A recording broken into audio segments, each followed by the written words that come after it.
respectively. Consequently, on the one hand, with the spontaneous manifestation of the infinite unconsciousness, God, in his infinite unconscious beyond state, shown as A in the chart, eternally remains not only infinitely unconscious of his own eternal infinite existence as in the most original beyond state of infinitude absolute, but he also eternally remains infinitely unconscious of his own begotten infinite original beyond state shown in the chart as 2. So I think the first clause of this was pretty complicated, so I'm going to read it again. Consequently, on the one hand, with the spontaneous manifestation of infinite unconsciousness, God, in his infinite unconscious beyond state, shown as A in the chart, eternally remains not only infinitely unconscious of his own eternal infinite existence, as in the most original beyond state of infinitude absolute, but he also remains infinitely unconscious of his own begotten infinite original beyond state, shown in the chart as 2. So there is a 2 and a 2a. So 2a is unaware of the state of 2, but he is unaware also of the state of the beyond state, right? On the other hand, simultaneously with the spontaneous manifestation of infinite consciousness, God, in his infinite conscious beyond state, marked in the chart as B, eternally becomes not only infinitely conscious of his own eternal infinite existence, as in the most original beyond state of infinitude absolute, but he also becomes most obviously infinitely conscious of his own begotten infinite original beyond state shown in the chart as 2. In other words, only in the beyond state of God, marked in the chart as state 2, God, spontaneously with the insurge of the infinite original whim, simultaneously begets his eternal infinite unconscious state, marked as substate A, and his eternal infinite unconscious state, marked as substate B. So it's the simultaneous creation of those two substates that's referred in the prior two paragraphs. So if you want, I'll read this simpler one again. In other words, only in the beyond state of God, marked in the chart as state 2, God spontaneously, with the insurge of the infinite original whim, simultaneously begets his eternal infinite unconscious state marked as substate A and his eternal infinite conscious state marked as substate B. Substate A in substate A is of God in beyond state marked as state 2. This substate A is of divine infinite unconsciousness of God's own infinite power, infinite knowledge, and infinite bliss. God, in this substate A, neither consciously experiences his own triune nature of infinite power, knowledge, and bliss, nor uses them. Substate B is also of God in beyond state, marked as state 2. This substate B is attributeless and formless, but is of the highest divine consciousness of God's own infinite triune nature of infinite power, knowledge, and bliss. God, in this substate B, consciously experiences his own infinite power, infinite knowledge, and infinite bliss, but he does not use them. He is conscious of his reality, but he is unconscious of illusion. In Vedantic terminology, it is thus that the state 1 of Paratpara Parabrahma begets the state 2 of Paramatma, and in this state 2, God as Paramatma is eternally unconscious and simultaneously eternally conscious of his own most original state of Paratpara Parabrahma. This infinite dual aspect of the Paramatma state is pointed out in the chart as state A and state B respectively. It naturally follows, therefore, that the eternal unconscious state of Paramatma, marked A, in the eternal original beyond state marked 2, eternally aspires to attain the eternal conscious state of Paramatma marked B, which is the second of the dual infinite aspects of the original beyond state Paramatma marked 2. Consequently, the divine goal is that the unconscious state of God in A should attain the conscious reality of the conscious state of God in B. In short, when A consciously realizes state B, the divine goal is attained. For state A to realize consciously state B, there is no alternative but that state A must gradually experience transmutation into state B and eventually become state B in all respects consciously. This gradual transmutation of the unconscious infinite state of God into the conscious infinite state is depicted through states 3, 4, 5, 6, 7 as the different states of God in the chart of the 10 states of God. In state 8, state A of God becomes fully conscious of state B. At this point, maybe we'll just take a quick look at the diagram again. So what he's saying is the gradual transmutation of the unconscious infinite state of God into conscious infinite state is depicted through states 3, 4, 5, 6, and 7 as different states of God in the chart of the 10 states of God. In state 8, state A of God becomes fully conscious of state B.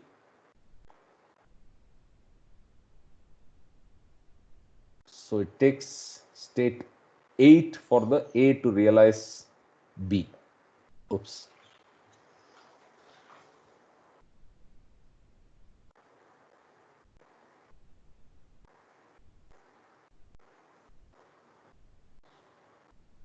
Okay, so from 8, you're able to recognize the consciousness state. I mean, A is able to recognize B, but in that process, he has already gone through 2, 3, 4, 5, and 6. 5, 6, and 7. Yeah. Right? So it's basically the whole journey is completed when you come back to 8, because 8 is where he realizes the consciousness being fully there, right? So with that, we'll go back.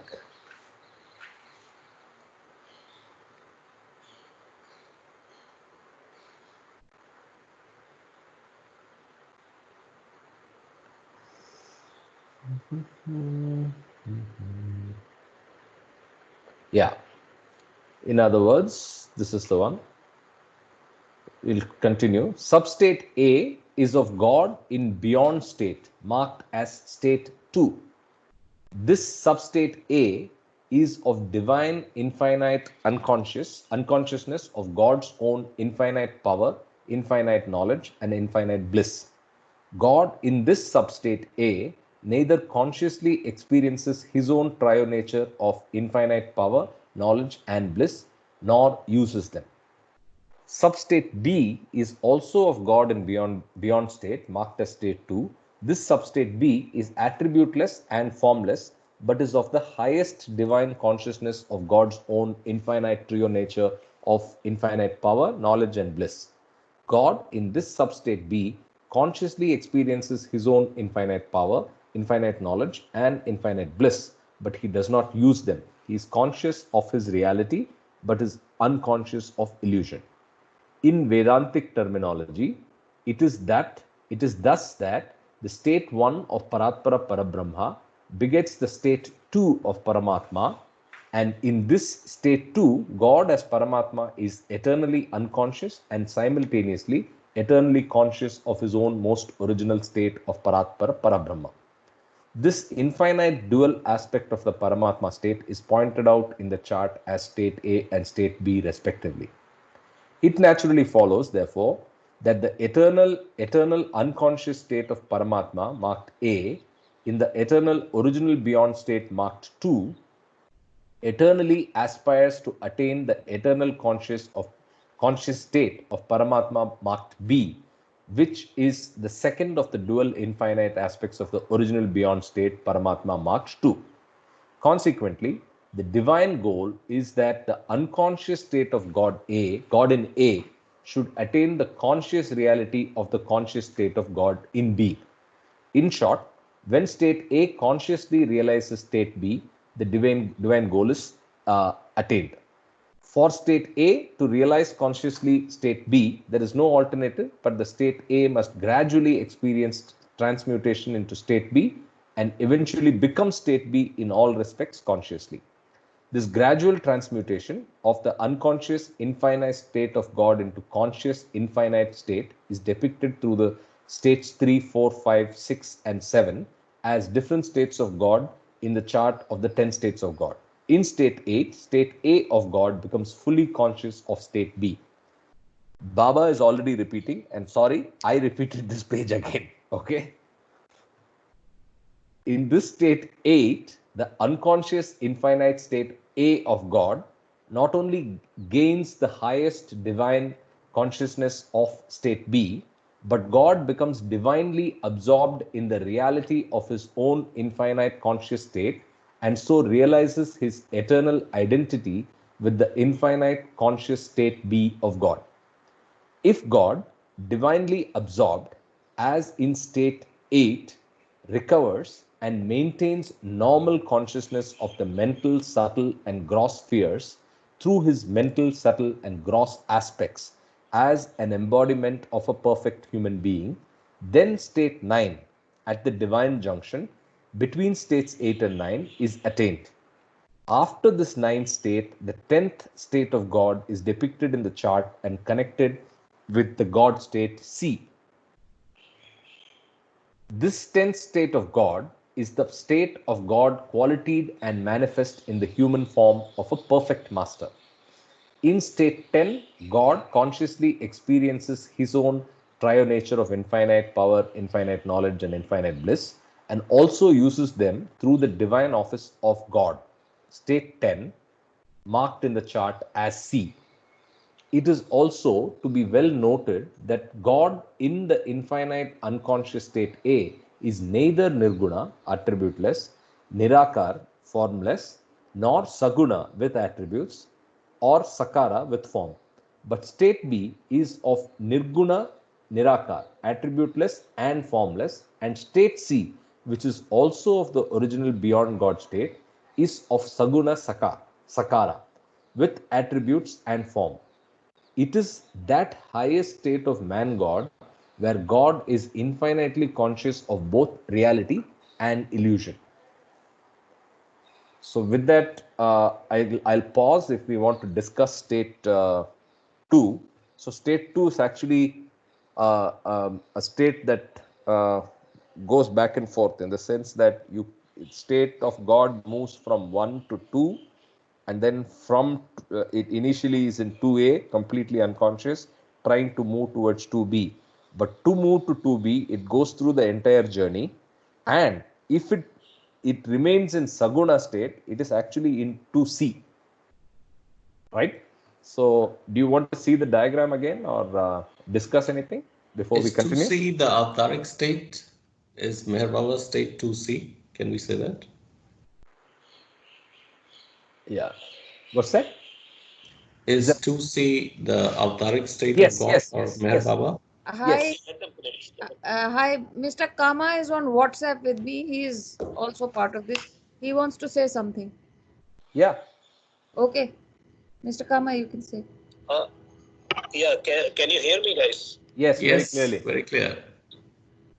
Okay, great. So, my understanding is that I think Karthik just mentioned that state 2A and state 2B, right? And Yeah. state 2C. Yeah. So, when the whim happens, simultaneously state 2A and state 2B happens. Now, 2A is infinite unconsciousness and state 2B is infinite consciousness. So, Correct. these are two opposites. Now, state 2C only happens when you actually go through this whole process of evolution, reincarnation, and involution. So the difference is that state 2B, as you said, is nirguna nirakar, attributeless, formless, and state 2C, which is saguna sakar, which is attributes with form. So the state 2C is where perfect masters and the avatar, which is called the Tribhuvan. Not Tribhuvan. It is the, hold on one second. It is at that state when they have a body. So state 2C is Saguna Sakar when avatars and perfect masters are on earth with the body. But they operate from that state 2C, which is called Vijnan Bhumika. Okay, this you will come, probably have read it earlier. So simply put, first you have beyond God state, which is like the sound sleep state. Then you wake up, you have a whim, and the whim is you see the opposites of duality. So the whim, which is latent, immediately splits into two simultaneously. State 2A, infinite unconsciousness, which goes through this whole evolution, reincarnation, involution, and state 2B, which is basically nirguna nirakar, infinite consciousness, which is the formless part. And that is why Baba has said that you can't explain or describe state 1, which is indescribable.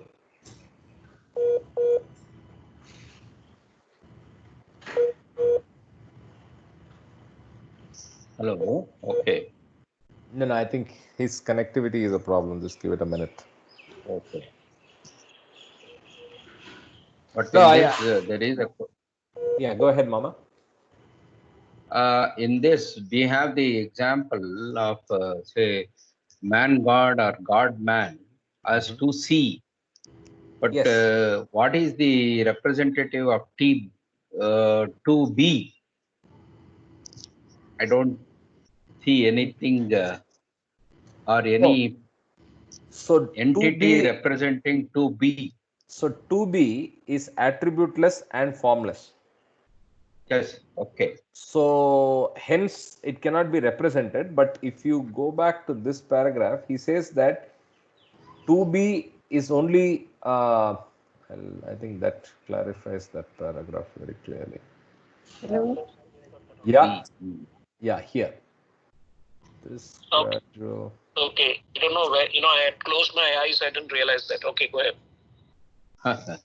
So this gradual transmutation of the unconscious infinite state of God into the conscious infinite state is depicted through states Yes, 3, yes. 4, 5, 6, and 7 as different states of God in the chart of 10. In state 8, God becomes fully conscious. So that is the journey that from 2B to 8. So the form is, of course, there when he comes to the human form, and before that, the other gross forms and all that. But at 2B, it's totally nirguna and nirakara. So I think you beautifully summarized it, Kama. Thanks for that. My understanding from this is like we have stages, gods have stages as well, which No, I it's fascinating. So No, yesterday it hit me. So it's more than yeah. that, right? So Baba is saying the journey that we are going through is the journey of God. yes. Yes. So this Yes. 10 states That of is God right. is nothing but the states of what we are going through. So Uh, when we start yesterday, when I was reflecting It's, on this, it hit me, right? there is no other God. Understand? Exactly. It's Ah, very Exactly. clear. There is no very. other Exactly. God. There is one and only one God. The one Exactly. within and one which you think is outside, but it is not. It is only Perfect. Yes. within. Perfect. So it's our own journey. Exactly. It's our own journey. Yeah. Yes. So where we are and where we should aim to reach is left to us. Correct.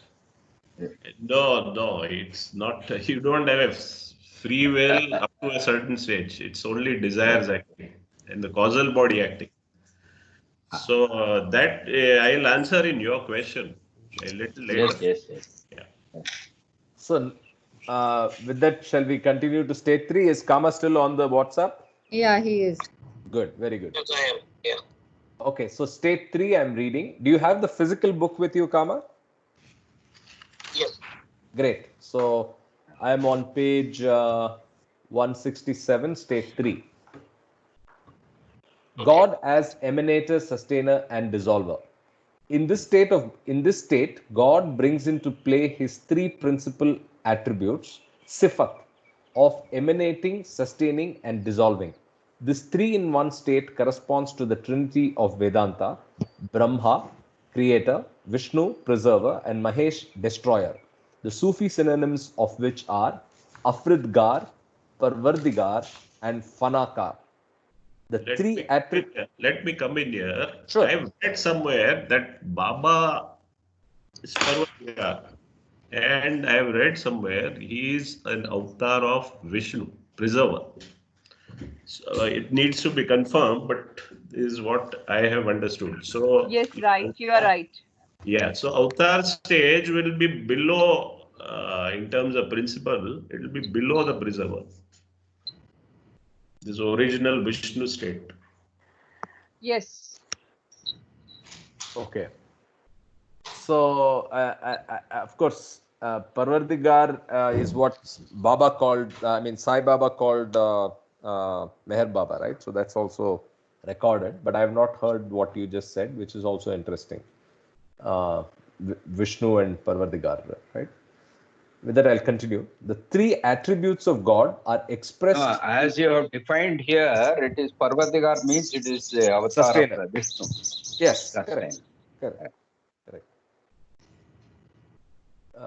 The three attributes of God are expressed through three archangels: Israfel, the angel who creates life; Michael, the angel who sustains life; and Israel, the angel who destroys life. The spellings are correct? I do not know. No. I'm just talking about Israel. Well, we don't know. Yes. Maybe in the Latin original, that's how it is. The triple attributes of state 3 of God were latent in the most original state 1 of God. These simultaneously unfolded themselves spontaneously at the instant when the original infinite whim surged in God, and when he convinced in his state 2 the infinite urge to know himself as who am I. At that instant of the insurge of the infinite whim, God, in his state 2, gained simultaneously the infinite dual aspects of being infinitely unconscious, as in his state A, and at the same time of being infinitely conscious, as in his state B. Nevertheless, the infinite urge to know himself obviously persists still in God's state A, which is yet infinitely unconscious of himself. This in the infinite urge to know himself, persisting in this infinitely unconscious state A of God, made possible the manifestations of all the qualities and aspects of God latent as the nothing in the infinitude of the most original state 1 of God as the everything. But all that is latent as the nothing in the everything could be possibly conceived as latent in the beyond state 2 of God only. Wherefore, all that is latent in the beyond state of God is gradually unfolded, propelled by the infinite urge, and is spontaneously made to manifest as all that is of the nothing. Hence, the nothingness of the nothing that is manifested in the creation is the creation, and this creation springs forth out of the infinite urge to know in the infinite unconscious state A of God. Consequently, it is only natural that the infinite unconscious state A of God gains the first attribute as emanator of the three infinite attributes: God the creator, God the preserver, and God the dissolver or destroyer. For God to have gained the attribute of emanator, he obviously becomes the creator of creation, as in his state 3. it then follows, most naturally, that when God creates, he must spontaneously also sustain what he creates. He then obviously becomes also the preserver of creation, as in his state 3.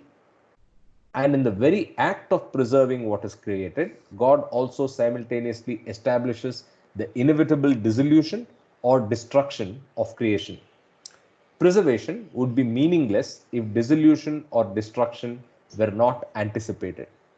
Accordingly, God obviously becomes also the dissolver or destroyer of creation, as in his state 3. State 3 of God is that state in which God becomes the creator and simultaneously remains the sustainer or preserver and dissolver or destroyer of his own creation. At one and the same time, God thus becomes creator, preserver, and destroyer in state 3.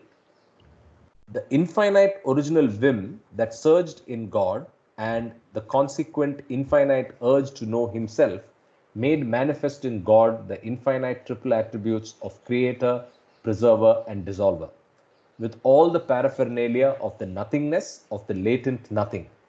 This nothingness literally is nothing, although it appears to exist through illusion, sometimes called Maya, as the creation.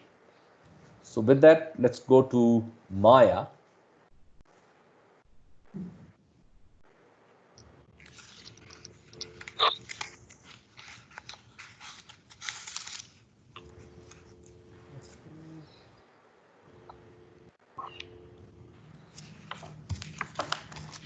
So I will Page 269. probably I will send to Michael the Kama. Michael spoke to me yesterday. Michael Hassan. So I've requested Yes. him to come in and give us a little session on Sufism history, and not just the message, but just give us some history and background so that we all are uh, illuminated on that. So he's agreed. So I'll send him 34, the reference to God Speaks 34 supplement, and say that this is where we remembered and wanted more information. So any help from his side will be good. Okay. So it might happen this week, sometime this week. So I'm at 35, Maya. The force that keeps a man spiritually blind, deaf, etc., is his own ignorance, which is governed by the principle of cosmic ignorance, generally known as Maya. So, Baba has written about Maya in discourses. We'll get to it. Meher Baba Maya, as quoted in The Quest of Truth, Irene Conybeare, Kakinada, AP, India. It's a book. So, to understand Maya is to understand the universe. All false values and false beliefs are due to the grip of Maya. Intellect, in particular, plays into the hands of Maya, for intellect is not capable of that consciousness which realizes that God is truth. Truth can only be known after one transcends the cosmic illusion which happens as real owing to Maya. Maya, the principle of ignorance, can only be transcended when the spiritual aspirant is able to realize that Maya is God's shadow and as such is nothing. The enigma of Maya solves itself only after self realization. Any Okay. comments, discussions here? Yeah, this stage comes when one transcends beyond the mind. So that is why the part of intellect, when one is looking through the faculties outside, Mm-hmm. okay, that is where the limitation is. That is all Maya part. When one turns inside and starts searching for the self, capital Mm, S, mm, that's mm, where intuition begins. mm, What we normally term as intuition is mhm, just instincts, as in a vegetable state. Same instinct. mm. Ours is a little bit more expanded, Okay. and psychic powers. Even psychic powers people have, and they mistake it for intuition. Intuition is not realizable only if you don't go beyond this mind. So all clairvoyance, all clairaudience is within the stage of subtle body. Okay. People mistake this as intuition, but it is not so. It's another illusion within illusion. Wow. What I can add is that, first of all, there are about 4 parts in Discourses, 7th edition. In Discourses, there is a chapter called Maya, which has 4 parts, about 16 to 17 pages. And what I've understood about Maya is the shadow of reality. Maya is not illusion. When you read Discourses, it will be very clear in the 4th part that Maya is the creator of illusion. It is the principle of cosmic ignorance, as it's mentioned here. So one of the biggest, I think, challenges that we have is we have been conditioned to think of Maya as illusion. Just like we say avatar is God. Actually, avatar, the definition is avatar is God in human form. Because God comes in formless, nirguna nirakar, and in form saguna sakar.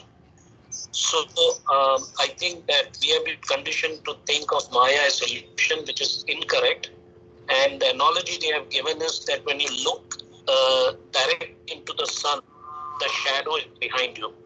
Which means if you focus on yourself, the sun is like an analogy to one's own realized self. But when you are back to the sun, you see your own shadow. And that is the Maya, basically. So what we are seeing is that the beyond God state, which is like the white screen in the movie theater. So the beyond God state is like the movie, and that is the Maya. So what is happening is the superimposition, So Maya is the shadow of reality. So Baba says in the Maya chapter in Discourses that whenever there is reality, there is a shadow. You can't do anything about it. So similarly to us, when we are asleep, it's like a binary digit 0. We are like a black hole. There is nothing. But only when we wake up, we start dealing with duality, which is basically we start dealing with the creator of illusion, Maya. Okay. I think it's what I said, and this is a matter of differences of semantics. In very simple language, Maya it means, or you don't see the things the way they are. That is all it means. This is what I have understood Maya for a long time. I'm not talking of God speaks or anything. Maya has been there for a long time. So you don't see the things the way they are. Unreality. Real and Yes. unreal. That is Unreal is the that is shadow. the shadow. Yeah. That is the shadow. Yeah. We So I have think a that vision white to screen. see. Yeah. Go ahead. Go ahead, Mama. We have a false vision to see everything in shadow. We should be dark. As of now, we have a vision in Maya to see everything in the shadow. But we have to close that and see the sun direct. That is realization. Correct. And by seeing, you mean not through the sight Realizing, of not eyes. Yeah. seeing. That is The seeing. duality comes there when you say seeing. Seeing Yes, is turning inside. yes, yes. Yeah. Okay. So I'll continue then. Okay, okay. Meher Baba has told us that there is no creation in the literal sense of the word. What we call creation is a manifestation of countless forms of the nothing. So this nothing is really no thing, but it exists in its own field of illusion. It cannot be denied, but it is not beyond the everything that is God. Although the everything includes this nothing, the nothing never does and never can include or mean the everything. The Almighty alone is the everything, including the nothing. And therefore, and before creation manifested itself, there was literally and absolutely no thing but the Almighty as the everything. uh, here, that chart where we saw uh, it is enclosed in everything. One of the charts. The illusion, everything is Yes, enclosed. yes, Nothing is also enclosed. So all yes. four outer line is everything. Everything. That is I what know is that that's the reference here. Correct. ah, I think it was chart 7. I think, which is the one I we didn't understand the into nothing and the math in the right side, but it was all enclosed by everything. everything. Yes. Correct. Correct. जत थी अल्लाह की और जलवे सब रूपोश थे एक south ई सौरमदी था न में सब खामोश थे था फकव में कानह सकी था न वज मैनोश थे ख ई नया नाते दहर क्या रूह उल आमीन बेहोश थे जिंदगी जब मुस्कुराई है कक्सा के सामने मुनसिफ Asghar the existence of Allah alone was all, and all manifestations were latent therein. One eternal sound prevailed, and all musical notes were dormant therein. Only the tavern was there, no cupbearers and wine drinkers. The gross universe was out of the question, even the angelic world was not in existence. When, with the divine command be, life smilingly sprang up.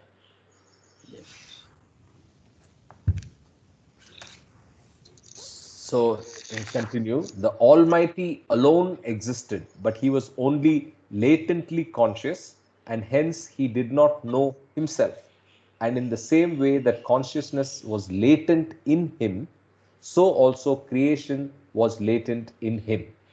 The difference between the latent and the manifest creation may be compared to that between a seed and a tree. But whether seed or tree, latent or manifest, creation is always no thing, because it is the latent nothing that is manifested as the nothingness. All that is latent as the nothing in the beyond state 2 of the infinitude of God as the everything is expressed and manifested through a most finite point in the infinitude of God. This point is called the creation point or the Om point. Through this point, creation has been precipitated. This creation point was also latent in the most original state 1 of God in the beyond state. The process of emanating, sustaining, and dissolving, which is constantly and uniformly going on, may be illustrated by an analogy. Let us imagine that a human body is God. The human body sleeping with eyes shut may be compared to the beyond state of God as 2A. The very first moment of opening the eyes may be compared to the state of God as Creator. The subsequent condition of remaining awake may be compared to the state of God as Sustainer, and going back to sleep again with eyes shut may be compared to the state of God as Dissolver. Thus, God is the Creator, Sustainer, and Dissolver, all three in one and the same time. So I remember in earlier chapters where in the consciousness we went through this in great detail, and now it makes so much sense, right? Here is where Mandukya Upanishad will come help. Okay. If all those who want to read can read it. It's, I think, 30 pages. Ideally, it's the one which I read was from Ramakrishna Mutt. Okay. Yes. You'll have to buy a hard copy. It's available with all the centers of Ramakrishna Mutt. And it explains the Om point also. Okay. State 4, God as embodied soul.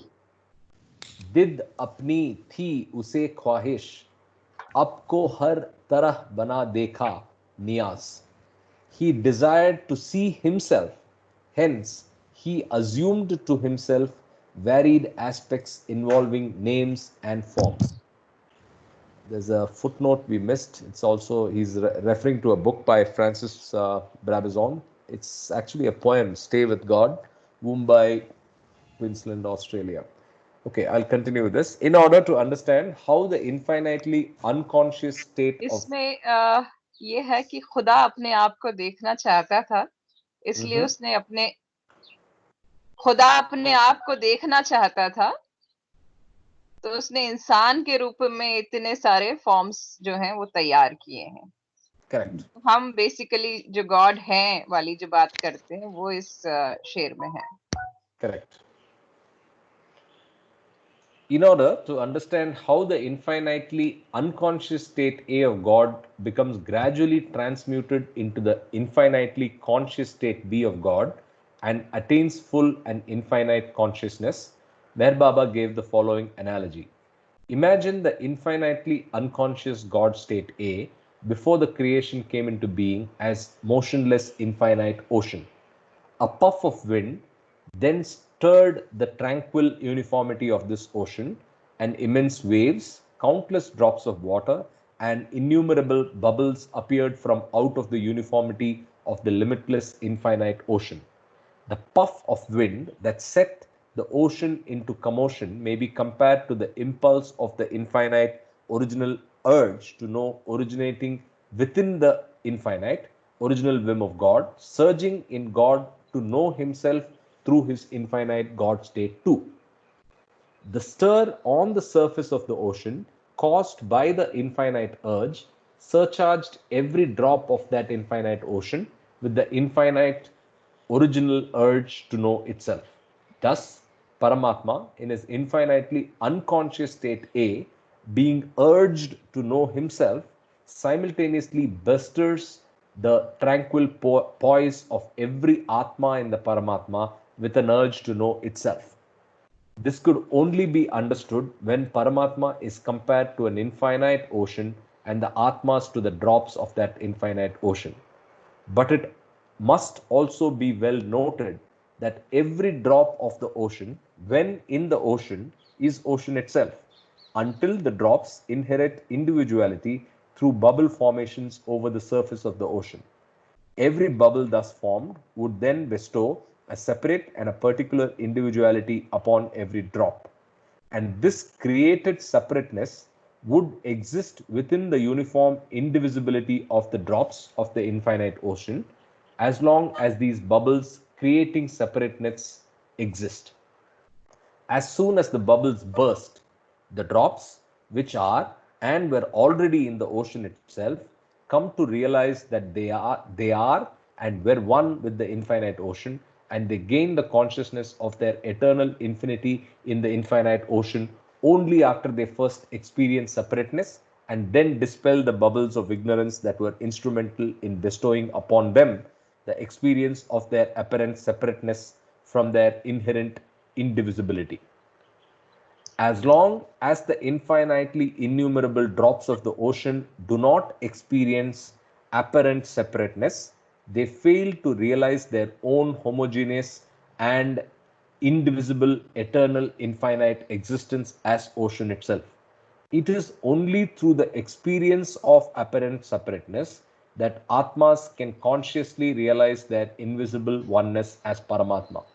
It's a very important para, the last part of this para, and this, right? So It may be the basis for Advaita. Dvaita.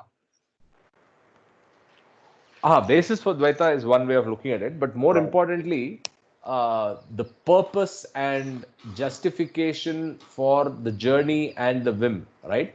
So, as long as the infinitely innumerable drops of the ocean do not experience apparent separateness, they fail to realize their own homogeneous and indivisible, eternal, infinite existence as ocean itself. It would have just been the ocean without the puff of wind, just sitting there. It is only through the experience of apparent separateness, the wind, the bubbles, that Atmas can consciously realize their indivisible oneness as Paramatma. Yes. So are you, Baba, talking of Dvait as a stage here, or are you talking of the Dwight philosophy? There exists a Dwight Dwight philosophy. philosophy He's talking by about Dwight philosophy. the Madhavacharyas. Yes. Yes, yes, Right, yes, Mom? yes. Yeah. Okay. Okay. They don't believe in Advait. Advaita. Yeah. Yeah, their final stage is Dvait. Correct. God is separate from us. Yeah. Yes. Okay, I'll continue. In order to describe the God state 4 of God as embodied soul, let us think of one infinitely unconscious soul, Atma of Paramatma, in state A. In the beginning, in state A, the soul, Atma, has no consciousness and has no impression, samskaras. Therefore, at that stage and in that state, the soul, Atma, has no gross form, gross body, subtle body, nor mental body, because the existence of gross, subtle, and mental impressions, samskaras, only can give existence to gross, subtle, and mental bodies. And only the existence of these bodies can make possible the existence of gross, subtle, and mental worlds. Hence, in the beginning, the soul in God state A, being infinitely unconscious and being impressionless, had no consciousness of gross, subtle, and mental bodies, and was also unconscious of its infinite self. The soul naturally then had no experience of the gross, subtle, and mental worlds, and also had no experience of the oversoul, Paramatma. Now, this infinite, impressionless, unconscious, tranquil state of the soul reverberated with the first impulse, which we call the first urge to know itself. Simultaneously, with reverberations of the first urge to know itself, a most gross first impression emerged, objectifying the soul as the absolutely opposite and the most finite counterpart of the absolutely infinite oversoul. The soul, being eternally in the oversoul and one with the oversoul, has also the infinite potentialities of the oversoul, though latent in its unconscious state. Thus, the soul is also the possessor of infinite power, knowledge, and bliss. Therefore, when the impressionless infinite soul receives the very first impression, this impression could be nothing other than the most gross impression, because the soul itself, which is the possessor of infinite knowledge, tries to gain knowledge of its own self. This very conception on the part of the possessor of infinite knowledge is infinitely crude or gross. And this infinitely crude or gross conception of the infinite soul imparted to the impressionless soul the most gross first impression. Simultaneously, with the most gross first impression, the infinitely unconscious soul also gained the most finite first consciousness. With the increasing gross impressions, the consciousness evolved and the evolution of gross forms gained momentum. I didn't understand this. Okay. He's justifying how the first impression will be gross. I'm not getting it. Anybody wants to help?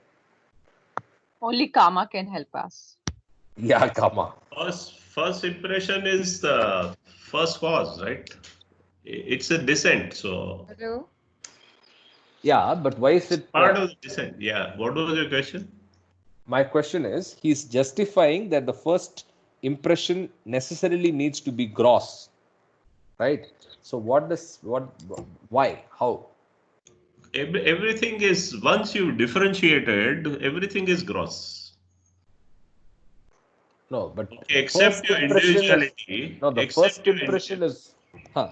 No, he's first saying the impression. first impression is gross, and then subsequently, as we have read in the consciousness and in the journey, impressions can be mental, can be subtle, and so on, right? So the first, That is the ascent. This is the descent. Hmm. See, this is the descent part. So you get more and more into the matter, more gross. That is what you're talking is the going towards the subtle part. Correct. Do you get the difference? You have to know the track of the journey also. That is what Kama explained, no? The A, B, and C part. So the first is actually the Yeah, Okay, let me, yeah. What I wanted to say is that when you're talking about gross, remember that these are terminologies. So first of all, you have to remember when it's split into two, infinite unconsciousness state A, which is now being described as the embodied soul. Now, the most fundamental first impression is because of the impulse or urge to know or the whim. Now, when you look at, I think we have read earlier, when the whim started, the first was like 7 different different types of gases. Yes. And the 7th one was basically hydrogen gas. Now, what it means by gross impression means most gross, the lowest degree of consciousness that you can ever think of. Because remember, in page 172, it says, in the beginning, in state A, the soul Atma has no consciousness and has no impressions. Okay? Then it says, now this infinite, impressionless, unconscious, tranquil state of the soul reverberated with the first impulse, which we call the first urge to know itself, and simultaneously with reverberations of the first urge to know itself, the most gross first impression emerged, which means this is the lowest degree of consciousness. So when you look at this whole evolution, we are starting from the first whim, which is this most gross first impression, which has the lowest degree of consciousness. And then when we reach the human form, we have the highest degree of consciousness, what we call as full and complete consciousness. But in the process, we are gaining a lot of impressions, the samskaras. Correct. In the human form, we are going through, like basically we are all in the gross body right now because we have not got rid of our attachment to the 5 senses, the touch, taste, sound, smell, sight. So, when you read discourses, you will come to a part where in reincarnation and karma, yesterday I was reading about heaven and hell, These are states of mind, basically. So what happens is that only when you go to the first plane, which is the subtle world, then we have excluded our attachment to the 5 gross senses. So we are transitioning from the gross body to the subtle body in the first plane. So this is what means the most finite, gross impression. This is what I've understood. Okay. I have a question here. The first part is descent. So we are getting So it more has to be gross to subtle. Go ahead, Sunil.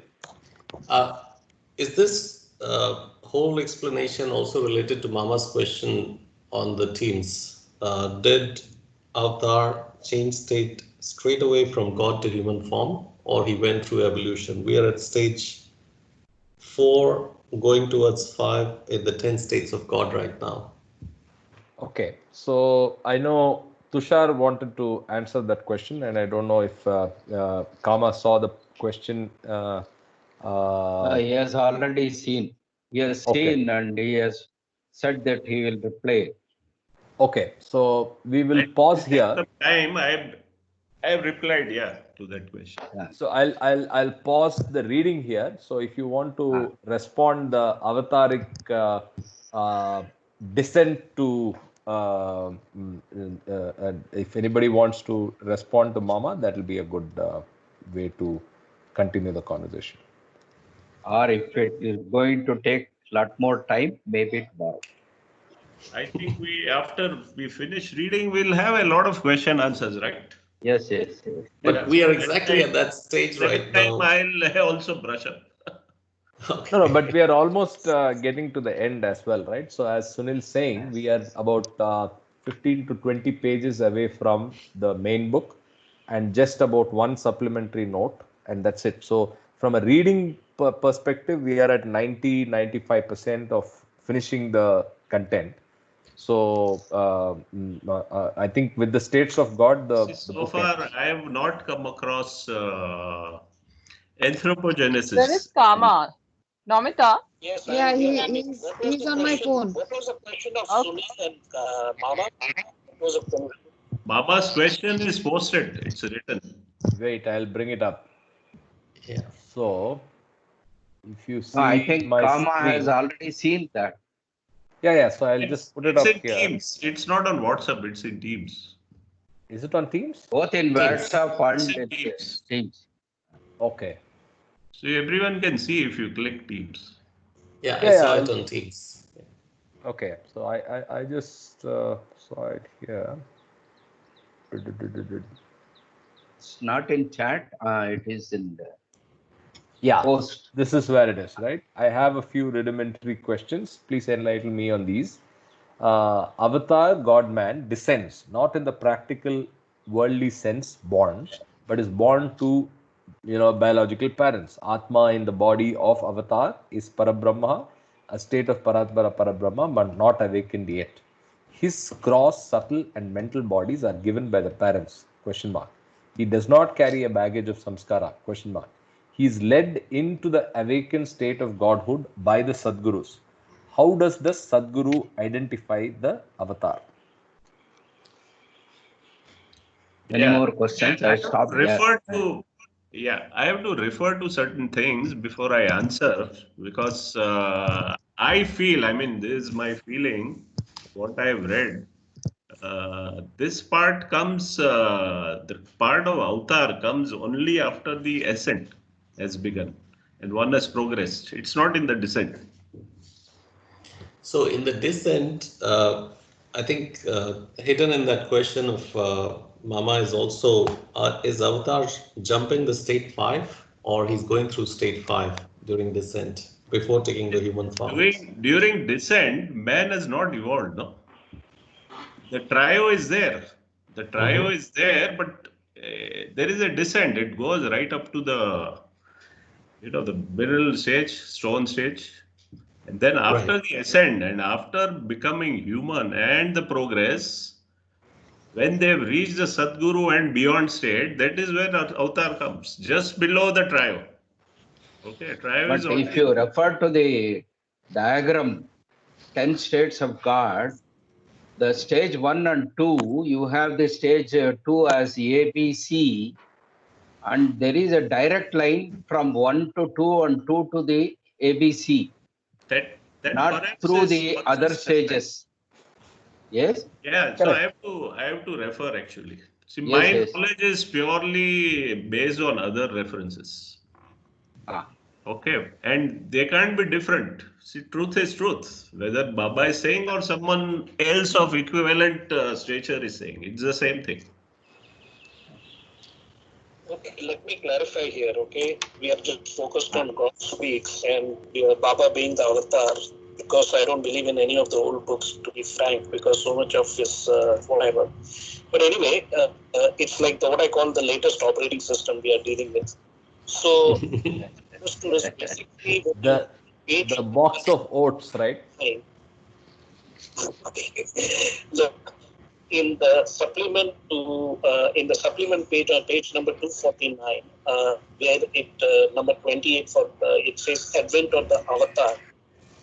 Here it says being questioned as to whether or not the Avatar is the first individual soul that became God realized. Meher Baba replied, it was God who first became infinitely conscious. See explanation in God's state 2b. All this means that God realized himself first. Simultaneously, God in his state 2a is infinitely unconscious.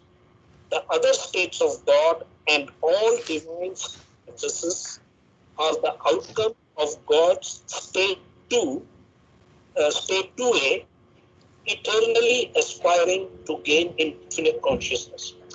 So simply if you understand, when the whim happened, as I said, from the beyond God state, in the beyond God state, the whim happened. Immediately when the whim happened, two states happened. Infinite unconsciousness, which is called state E, state 2B, and infinite consciousness. Now, infinite consciousness, state 2B, is actually the avatar in Nirguna Nirakara form. Now, when we come to the Sadguru, here it says that the Sadguru is man God, that is, man becoming God, and had to pass through the process of evolution and involution, whereas the avatar is God man, that is, God directly becomes man without passing through the process of evolution and involution. Brilliant.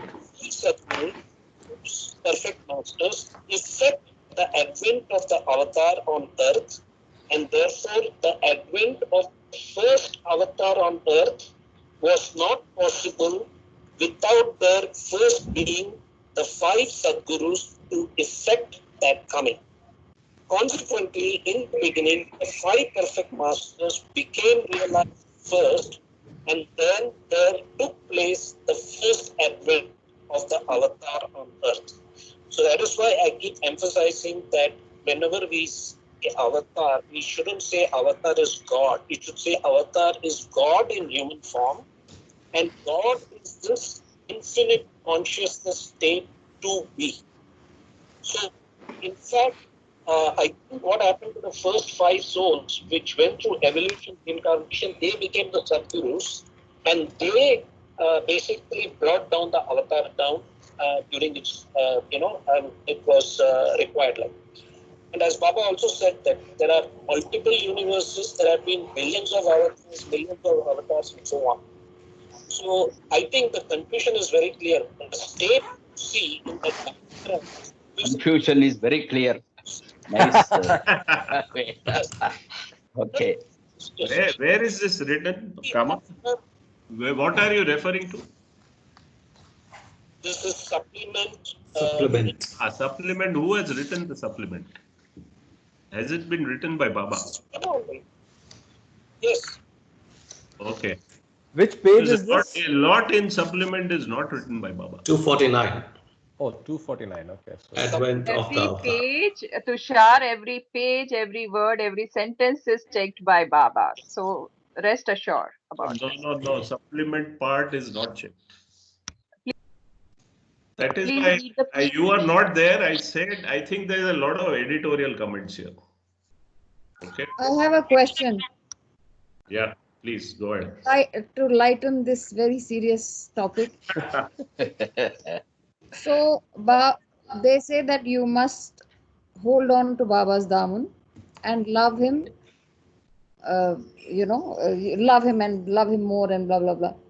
My question is, what to love? His form or his teachings? Very good question. I have been thinking of this since we began God Speaks, and my interpretation, this is purely my view. You need not believe me. Okay. See, Meher Baba is nothing but self. He is more pure self. We are impure self. We are trying to get there. So he is offering you that I am you only. So you just hold my daman, and I'll shake up all your Maya part. Okay. This is my interpretation. You may not believe. It is okay with me. Meher Baba said that do not attach to my form, because in the next advent when I come, you will not even recognize me and you will stick to the old form Meher Baba and you will fight for it.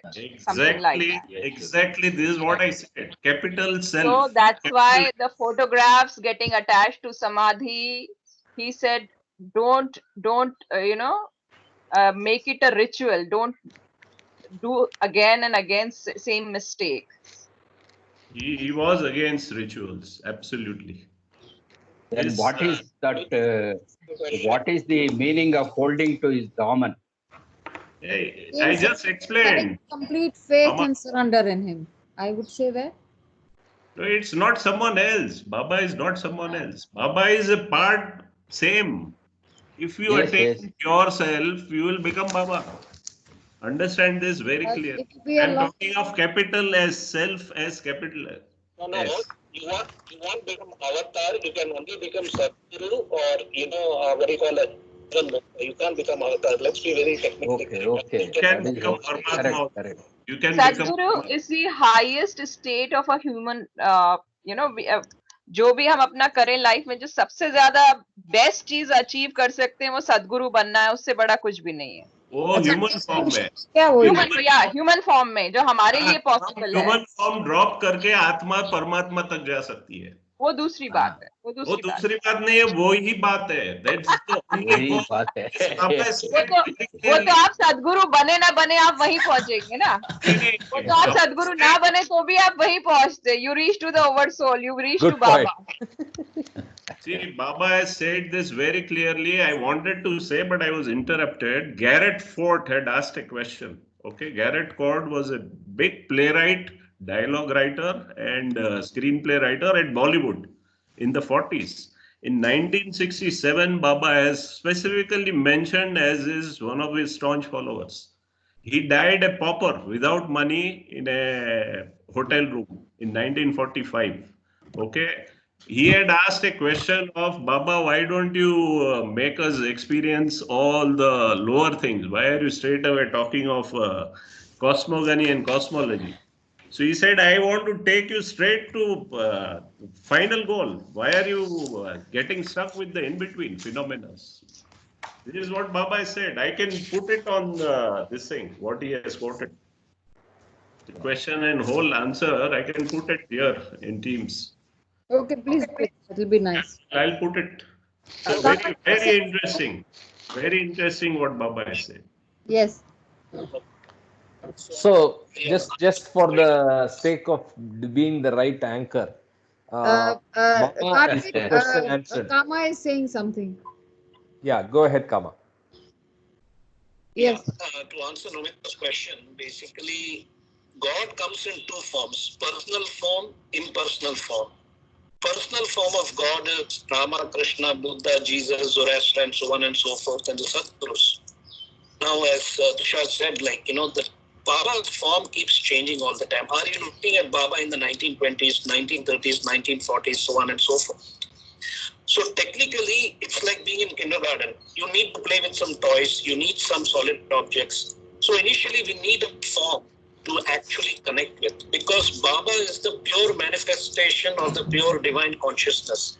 So when we focus on Baba, holding on to Baba's Daman, which means that we are actually focusing on the pure consciousness, which is our own innermost loving self. Exactly. Because the whole self is formless, universal self is formless. The forms keep changing. As we have seen, even with the avatars, they have been changing different forms. So initially, yes, we need to be, focused on the form, and we are very, blessed that we have Baba in our life. And how to love God basically is, I was telling Karthik that the challenge with the Baba Travels is simply, it's like you are in Buckingham Palace and you see the guard with his great uniform and is marching. You get so engrossed. You are supposed to get into the museum, into the castle. Similarly, what is happening is everybody is so enamored by Baba in form, they are not looking at his messages and teachings. Baba is telling, come inside, go inside, I'm inside you. And one of the quotes he said that, you and I are not we, but one. But one. Exactly. And what you talk of as form is a part of what I explained to you the other day, and you got it, I think, is a part of personality, not individuality. And yes, see, individuality has been shown by Baba in the diagram. Karthik, we had seen that, right, in that first. Correct. Yeah, so just go to that diagram, no? So people will understand what individuality means. I don't know which diagram it is. Let me open the other It's book. one of the first, right from the mineral state. Yeah, meanwhile, I think Kama was not done. He was trying to They were say. all circles. They were all circles. This is like a TV show with that guy, like everybody is intruding at the same time. Arnab Goswami. When I finish, But in Republic, there is only one man shouting. Here, everyone is shouting. Okay. So one last thing, how to love God, basically like the 10 Commandments, when you read the 3 prayers, especially the prayer of repentance, that is how to love Baba, the prayer of repentance. Then how to love God, the 8 postulates which I talked about. Then Hafiz's 3 sayings. Then my wish is another one. And the other one is the 7 realities. If you focus on these messages, that is the way to love Baba and to hold on to his Nama. So all these other things about, those 2-3 things additional you said, I don't have those. Could you share those? I just have Baba's prayer. Yeah, I thank you. have only one question. Can you intellectually create love? Love is a very natural thing. No. You cannot create with all these instructions, you can never create love. Love is inborn, and the highest form of love which we know of is mother's love for child. And in spirituality, even mother's love for child is not that love. It's a very different kind of love. It's a very difficult thing to understand what love means. If it is so natural and cannot be achieved by all our exercise, then what is the point in doing all this exercise? Yeah, exactly. It's not very easy. It's not very easy. The path is really tough, subtle. It's very subtle path. No. It's not tough. It's not tough. It's very easy. Beyond the mind's domain. So I think rather not. Exactly. There you said it. It's beyond the mind. Yes. You have to turn inside, not outside. Up to the mind, you're turning outside. See, choice is very simple. Life is simple or life is complicated. When you're happy, life is simple. When you're not happy, life is complicated. And what I've understood is that we are dealing with love and ego. Love is our innermost loving self. And the ego is basically the shaitan, basically our ego, which is all this infatuation, lust, greed, anger, jealousy. As soon as we get, as we become detached from our gross attachment to the 5 senses, touch, taste, sound, smell, sight. In Vipassana, one thing I learned. That you're talking of my faculties of mind only.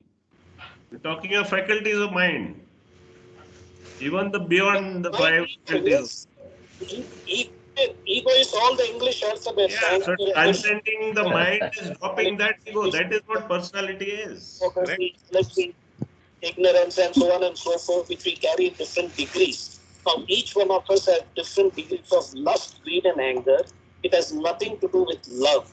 Love is already latent in all of us, as we know from reading, this Godspeed, that everything is latent. Divine love is latent, pure love is latent inside us. So the Atma inside us has pure love. What is covered is the samskaras, the mind ego. So basically, there is nothing wrong if somebody says like, I have so much lust or greed or anger, because we have come through evolution. We are not the cause for being born. This is existence.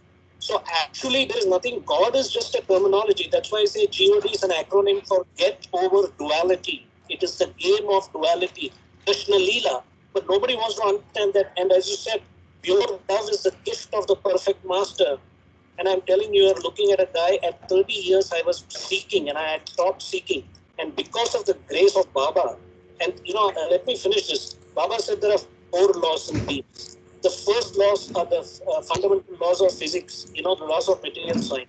Higher than that is the laws of the metaphysical world, the supernatural world. Higher than that is the law of karma. The highest law is the law of divine grace. And let me tell you, it is like the lottery ticket syndrome. To win the lottery ticket, you have to buy the lottery ticket. To buy the lottery ticket, you need money. To need money, you need a skill. To need a skill, you need to train and practice.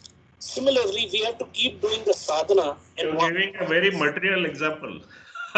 We have to leave buying lottery and all that. Oh, it's very practical. It's basically you need grace. See, I'm telling you, based on my own personal experience, the way Baba has worked on this, I don't ask him anything. What I do is I focus on try to follow his messages as much as possible. And I've seen that many times it's his grace that happens. Pure love is the grace of the perfect master. So we have to keep making our grace comes only when you are receptive. If you are not receptive, grace will not come to you. So first you have to become receptive for grace. Nothing like become, just being. That's it. There's nothing becoming, That We are all being is beings. We beyond are part. designed as human beings. We are behaving like human. Becoming is only for the material world. We are already there. We have full and complete consciousness. So what is this becoming? I want to love God. There's nothing like loving God. We are already there. I think this removing of the ego, that's what we have to be looking at. Mano Nash.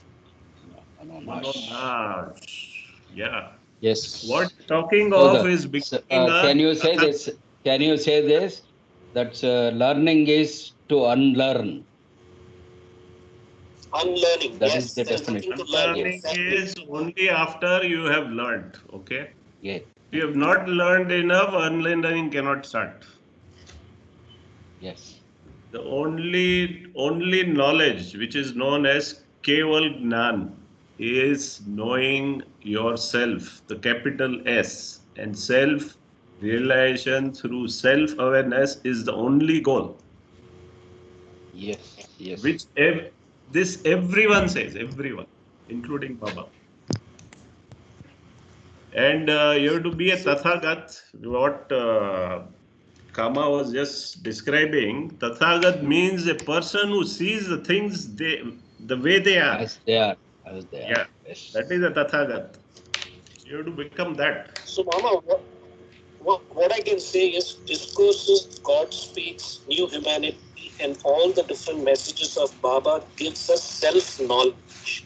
The most important thing is who am I, the self-knowledge, which is one person theory, what Thomas Edison said, one person inspiration. First, we need right knowledge. If you need to learn a language, you have to know the alphabets. If you have to play a ball game, you have to know the rules of the game. Similarly, Baba's God speaks, the spiritual aspect is not understanding what are the rules of the game or the laws of nature. And this is the gift that Baba has given us. Now, the 99% perspiration is right action, action of thoughts, action of words, and action of deeds. So, each one of us is going to play this Baba game in our own unique way because our sanskaras are unique. As simple as that. As you rightly said, unlearning the ignorance. That's it. Yes. Yes. Okay. Okay. Is We that the had. time to... Jay Baba, thank you so much for sharing. Thank you Thank so you. much for the accommodating the delay. Sorry about that. Thank you. No, I am, I am that Sanjay telling your words to, what was he, Dhatrashtra? Yes. Yeah. Sanjay to I Dashrata. know you have the knowledge, so at least I can do is convey it. Mahabharata with Ramayana. One person who can be graced here, I feel, and the most receptive person is Sudhil Dar. He's the best listener in the whole group. Yes, no doubt. No doubt. He's We the best will listener. talk about it later. Even he had a question today. That is He our learning. has, Yes. yes. He Yes. shows his presence, no, with his questions. His questions are always spot on. Yeah. Thank you. Baba's grace. Okay, thank you. Baba's Thank grace. you. Thank you, Jai Jai Baba. Baba. Jai Baba, Jai Baba. Good Jay night. Baba, you were saying? Jai Baba, Jai Baba. I was saying that if all of us can put our questions in the WhatsApp, then we can